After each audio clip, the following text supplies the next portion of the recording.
gusto saludar a la licenciada. Mi nombre es Génesis Ruiz y continuaré hablando acerca de la historia de Naco. Naco es reconocido por su importancia en el tráfico comercial prehispánico.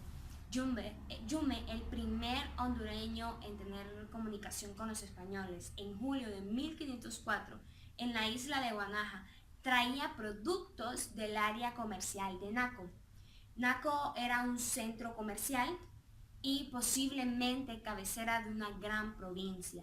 Su arquitectura especializada nos dejaba evidencias de zonas específicas para asuntos políticos religiosos y asentamientos satélite de pobladores dedicados a la actividad comercial. Llegó a ser un centro cívico con plataformas de 3 metros de altura y con fachas de madera. Ahora les hablaré acerca de la sierra. La sierra es el sitio más grande, mejor investigado y muy bien conservado del Valle de Naco. Las formas de su terreno o paisajes naturales influyen mucho en la conformación y distribución de las mismas estructuras. En el sector central del sitio se ubican las estructuras más grandes, mejor elaboradas y terminadas, incluyendo edificios públicos con arquitectura de piedra labrada o canteada. Muchas gracias por su atención. Los dejaré con mi compañera. Buenas tardes, mi nombre es Kiandi Hernández. Yo vengo a hablarles acerca de lo que ha pasado a través de los años de las etnias que vivieron en el Valle de Naco. Se han encontrado plataformas revestidas de fragmentos de vasijas y cerámicas, no mayor de 2 metros, las cuales servían de base para una estructura simple de baraeque. ¿Qué es un baraeque? Baraeque es un material de construcción de viviendas y caña brava. Dando paso a la construcción de estructuras de viviendas domésticas, empezó las excavaciones excesivas, las cuales dejaron una gran muestra de cerámicas y líticos. ¿Qué es líticos? Líticos es una pieza tallada en piedra. El análisis de este material representa exclusivamente lo que fue el periodo tardío, o sea, todo lo que aconteció a través de ese periodo, todo lo que vivieron las etnias de ese tiempo. Una de las cosas que también se encontraron, o variedades que se encontraron en el Valle de Naco, fueron vasijas en variedad, de las cuales unas eran domésticas. ¿En qué va las domésticas? Como ollas, se encontraron candeleros, también se encontraron vasijas en forma geométrica, en forma zoomorfo. ¿Qué es zoomorfo? Zoomorfo es una forma animal. Se encontraron vasos de cilindro, de cerámica monocromada, las cuales era el uso doméstico de ese tiempo. Estas fueron algunas muestras o artefactos de lo que se encontró de la etnia que vivió en el Valle de Naco. Todos los artefactos, como dije anteriormente, fue lo que pude encontrar de lo que se pudo realizar en Naco o de las personas que pudieron vivir en Naco. Ahora hablaremos sobre la etnia chortís de Honduras, que probablemente antes de la llegada de los españoles, el área de ubicación de los chortís era mucho más extensa, pues el nombre chortí para los lugares aún donde ellos se empleaban de los límites de la actual región a considerable distancia. Así el antiguo territorio chortí era la frontera sureste del viejo imperio. Ocupaban el ángulo sureste de la actual región territorio de Honduras y probablemente hacia el este actual de Copán. Estaban establecidos en los flancos orientales del sistema montañoso del Merendón y se internaban probablemente hacia el valle de Sencenti en el actual departamento de Ocotepeque, e incluso hacia el occidente en Guatemala llegaban hasta la cuenca del río Motagua y hacia el sur en El Salvador, hasta el pequeño recodo del Lempa Superior. Al norte incluso colindaban con los choles, a los que estaban estrechamente vinculados, y al oriente con los lencas. Los científicos comparten la idea de que los chortís son de la familia mayense y de la rama lingüística chol. Cultural y lingüísticamente estaban emparentados con los choltanes de Tabasco y con los choles de Chiapas en México. En Honduras, los chortís se ubicaban principalmente en el departamento de Copán. La lengua la han perdido y adoptaron el idioma español. Incluso de la manera de cómo ellos vivían, los chortís tenían una sola pieza, es decir, una sola casa, en las que estaban construidas de bajareque y de techo de manaca, con puertas y ventanas hechas de madera rústica y de pisos de tierra, incluyendo que tenían viviendas de una pieza auxiliar, que la utilizaban como cocina. Cada casa incluso albergaba aproximadamente 10 personas, entre padre, madre, hijos, yernos, etc., dando lugar al nacimiento de cada uno de ellos, e incluso a la promiscuidad entre ellos. Exactamente en la manera de cómo ellos vivían, se daba una situación económica y productiva, pues la producción agrícola es de carácter tradicional para ellos, ya a nivel de subsistencia, ya que disponen de una cantidad mínima de tierra que se reduce a la huerta de la casa exactamente. La agricultura de subsistencia y poca tierra que ellos poseían no les permitía generar un excedente para mejorar sus condiciones de vida. Hay quienes arriendan la tierra y otros lugares alejados de las comunidades exactamente. Toda la familia Chortís se involucra en el trabajo agrícola.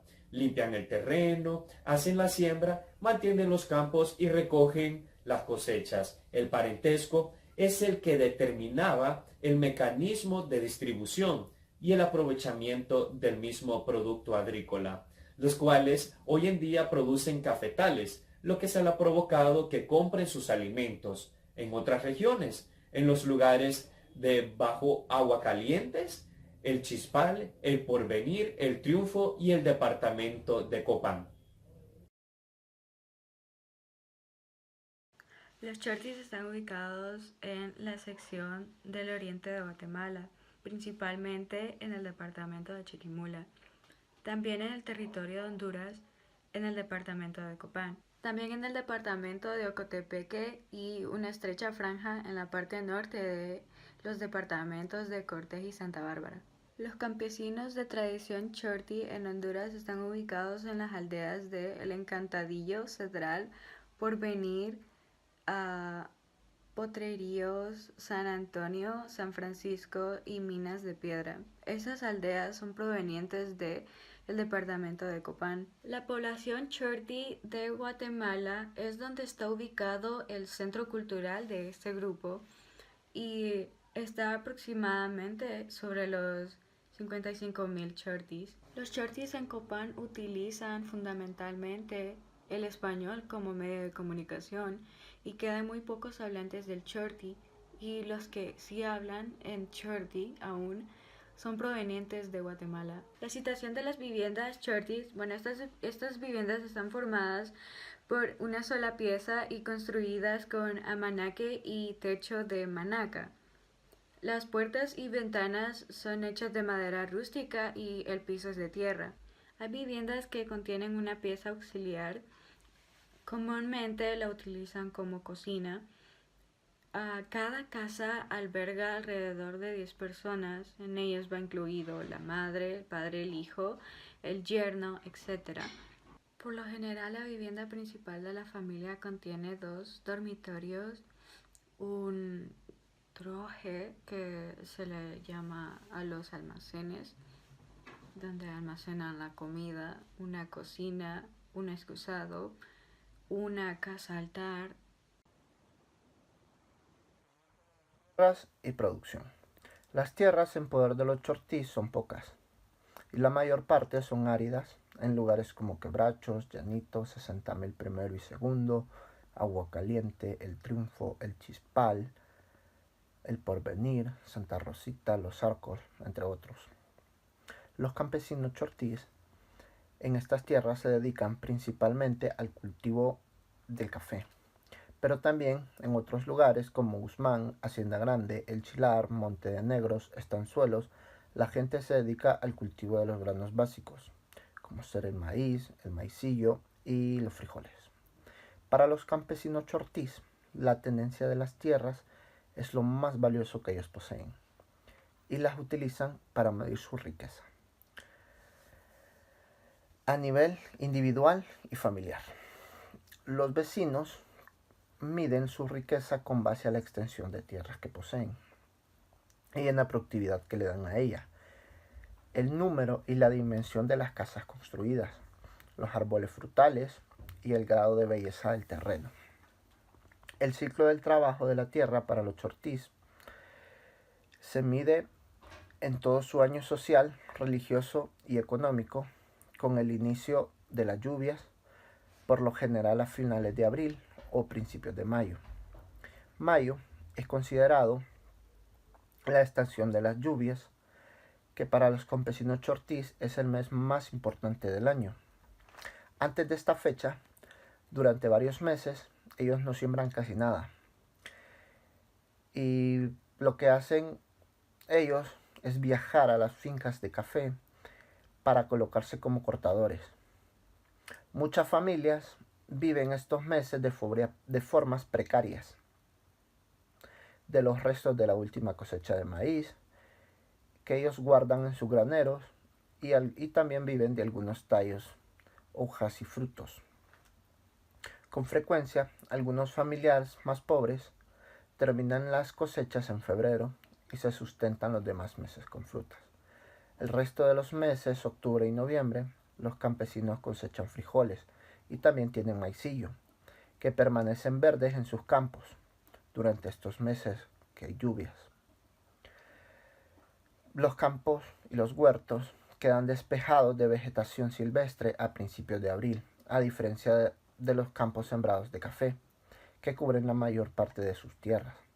A medida de los meses, la maleza se apila y se quema para que las cenizas sean esparcidas y sirvan de abono para las próximas cosechas. Estos campesinos son muy conscientes de la importancia del abono orgánico. Organización social y política. La estructura familiar es la base de todas las relaciones sociales. El grupo familiar puede ser del tipo de unidad doméstica simple y de unidad domésticas múltiples. El primero lo constituye un varón, su esposa y los hijos. Poseen su propia casa y cultivan independientemente sus tierras. El segundo consta de cierto número de unidades domésticas, emparentadas y mutuamente dependientes, y sus miembros viven juntos o en la misma vecindad, constituyendo un grupo de cooperación para llevar a cabo todas las actividades económicas, sociales y religiosas importantes. Entre los campesinos chortís no existe ningún tipo de organización, a no ser la de carácter tradicional, es decir, patronatos. La religión principalmente es la católica, y una que otra organización de carácter comunal, pese a que este grupo en Honduras ha perdido muchas de sus tradiciones ancestrales y se encuentra en la etapa de integrarse a la vida totalmente campesina. Muchas de sus actividades sociopolíticas y culturales están regidas por una fuerte tradición. A la muerte del jefe de familia, su esposo, teóricamente en jefe. Lo mismo sucede entre los mismos campesinos lencas. No obstante, en la práctica, los asuntos de la familia quedan bajo el control de los hijos y yernos. A la muerte de ellas, se muerde el último eslabón que mantenía unido al grupo familiar y este deja de existir. La propiedad del grupo se distribuye en partes iguales entre todas las actividades constituyentes y cada uno de los jefes de estas se convierten en jefe de un nuevo grupo familiar.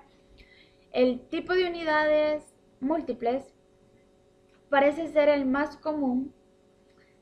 El tipo de unidades múltiples parece ser el más común y está cediendo rápidamente como unidad social o unidad simples, porque muchos jóvenes prefieren alejarse de su familia independientemente después o inmediatamente después de separarse de su familia y quedar así independientemente.